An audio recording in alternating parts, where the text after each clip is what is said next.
কৃতদাস থেকে দিল্লির বাদশাহ, সত্য ঘটনা। আপনি কি জানেন একজন কৃতদাস পরে হয়ে গিয়েছিলেন দিল্লির সবথেকে শক্তিশালী বাদশাহ? তার নাম শামসুদ্দিন ইলতুৎমিশ।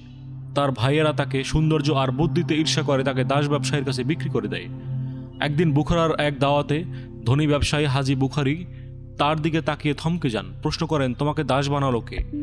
মাত্র 13 বছরের ইলতুৎমিশ মাথা তুলে উত্তর দিল, আমার অপরাধ শুধু এই, আমি আমার ভাইয়েদের চেয়ে যোগ্য ছিলাম, কিন্তু আমার সম্মান তারা নিতে পারেনি। এই উত্তরে সবাই নিস্তব্ধ হয়ে যায়।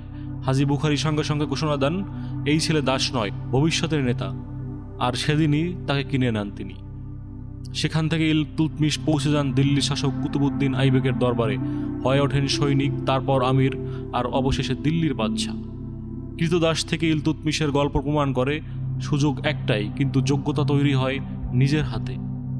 এমন অবিশ্বাস্য গল্প পেতে আমাদের চ্যানেলটি সাবস্ক্রাইব করুন। ধন্যবাদ।